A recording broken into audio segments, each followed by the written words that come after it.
এবং এইসব হারাম রুজি থেকে বাঁচুন। জি, বিবাহর ক্ষেত্রে যখন আসলো, একটি হারাম বললাম যে যৌতুক, আর একটি হারাম হচ্ছে বরযাত্রী। বরযাত্রীগুলি গিয়ে খাওয়া, মেয়ের বাবার বাড়িতে এই খাওয়া হচ্ছে লা তাকুলু আমওয়ালাকুম বাইনাকুম বিল বাতিল, বাতিল পন্থায় ভক্ষণ করা। বরযাত্রীর খাওয়ার এই বৈধতা কে দিল? আল্লাহ দিয়েছেন, তার রাসূল সাল্লাল্লাহু আলাইহি সাল্লাম দিয়েছেন।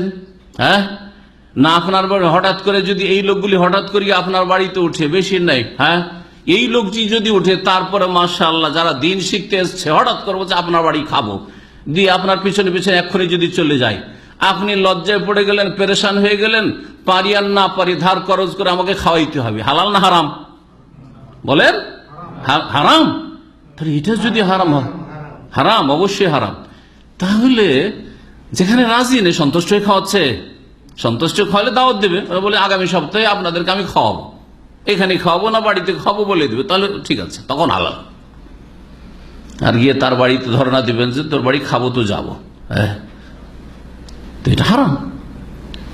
তো চিন্তা করুন, আমাদের ভারত বাংলাদেশের যে খবরটা রাখছি সেটা হচ্ছে বরযাত্রী কমপক্ষে 100 আর 150, 200, 250 পর্যন্ত বরযাত্রী যায়। হ্যাঁ, 500 যায়। 500 খবরটা নেই, ভাইরা বলছে 500 যায়। আউযুবিল্লাহ, এসব আল্লাহ পাকের আযাব। এর জন্য যে কত রকমের আযাব আসছে এই হারাম খাওয়ার জন্য আল্লাহ পাক ভালো জানে।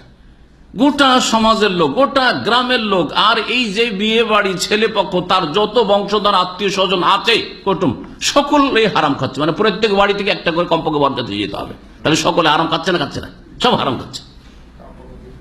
লা তাকুলু আমওয়ালাকুম বাইনাকুম বিল বাতিল, বাতিল পন্থায় তোমরা কেউ কারো ধন সম্পদ খেও না। সুতরাং বরযাত্রীর প্রথা হচ্ছে হারাম। এক তো বরযাত্রীর প্রথা, বরের যাত্রী, এটা হিন্দুদের প্রথা। ওমান তাশাব্বাহা বিকওমিন ফাহুয়া মিনহুম, আর যারা কোন কাফের জাতি, মুশরিক জাতির সাথে সাদৃশ্য অবলম্বন করবে, তারা তাদের দলে শামিল হবে, তাদের দলে শামিল হবে।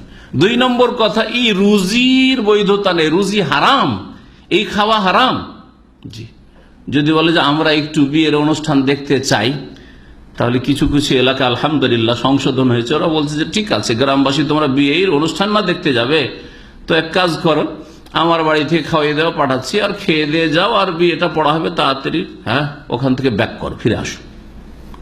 হ্যাঁ, একটা পয়সার মেয়ে পক্ষের খরচ করা যাবে না, তো ঠিক আছে, খাওয়িয়ে পাঠান।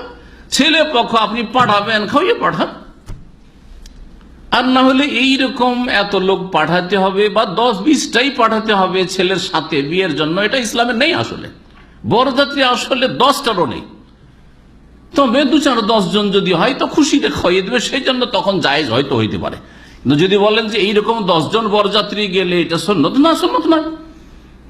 নবী সাল্লাল্লাহু আলাইহি ওয়াসাল্লামের জামানায় কখনো এইরকম ভাবে বিয়ে যেত না যে জামাইয়ের সাথে 2-4-10 জন যেতে হবে, আর তারপরে গিয়ে বিয়েটা ওই মেয়ের বাড়িতে গিয়ে পড়িয়ে নিয়ে আসতে হবে, এটা কোথাও ছিল না। যেখানে বিয়ের কথাবার্তা হলো সেখানে বিয়ে হয়ে গেল, মসজিদে নববীতে কথা হয়ে গেল, ওখানে বিয়ে হয়ে গেল, আরে রাস্তাতে কথা হয়ে গেল বিয়ের, ওখানে ওলি আছে, ওখানে বিয়ে হয়ে গেল। নবী মুহাম্মদ রাসূলুল্লাহ সাল্লাল্লাহু আলাইহি ওয়াসাল্লাম মাইমুনা রাদিয়াল্লাহু তাআলা কোথায় বিয়ে করেছেন? মক্কা থেকে একটু বেরিয়ে সারিফ নামে একটি জায়গা আছে, এইখানে বিয়ে হয়েছে নবী সাল্লাল্লাহু আলাইহি ওয়াসাল্লামের সাথে। ওখানে ওলি ছিল, ওখানে নবী সাল্লাল্লাহু আলাইহি ওয়াসাল্লাম, হ্যাঁ, বড় আছেন আর কন্যাও আছে, বিয়ে হয়ে গেল। নবী করিম সাফিয়া রাদিয়াল্লাহু তাআলা বিয়ে করছেন, খয়বরের যুদ্ধ থেকে আসতে রাস্তাতে বিয়ে করলেন। জি, এইভাবে বিয়ের জন্য মেয়ের অভিভাবক ওলি থাকতে হবে, তার সম্মতি থাকতে হবে, আর তার সাথে সাথে তার আগে মেয়ের সম্মতি থাকতে হবে, ওলির অনুমতি থাকতে হবে, মেয়ের সম্মতি থাকতে হবে, আর ছেলে কবুল করবে, হয়ে গেল। যে কোনো জায়গায় বিয়ে হইতে পারে। সুতরাং এই বরযাত্রী কম হোক আর বেশি হোক, সবটাই অনইসলামিক প্রথা। আর তার মধ্যে অতিরিক্ত হারাম হচ্ছে যে এতগুলি লোক নিয়ে গিয়ে মেয়ের বাড়িতে তার জন্য এত বোঝা বানিয়ে দেওয়া যে ঋণের বোঝায় তার অবস্থাই খারাপ হয়েছে, যে হাই এত টাকা খরচ আমার এই বিয়ের স্বার্থে, আমি ঋণ পরিশোধ করবো কোত্থেকে? তখন কয়েক হারাম করতে বাধ্য হয়।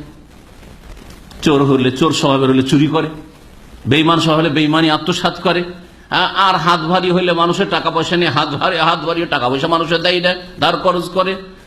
আর না হইলে সুদের উপর টাকা নিয়ে আসে, হ্যাঁ সুদ খাই, আল্লাহর গজব আল্লাহ হইতে থাকে সবার উপর।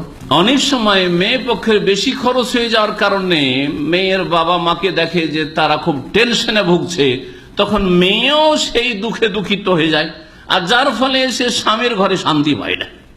ইস, তোমার ঘরে আসার জন্য আমার বাবাকে এত টাকা যৌতুক দিতে হইল, আর তোমার ঘরে আমাকে আসার জন্য এতগুলি লোককে খাওয়াইতে হইল। যে এই আক্ষেপ করতে করতে অশান্তিতে কাটে ওই পরিবার, কোনোদিন শান্তি পায় না। বহু ক্ষতির দিক রয়েছে।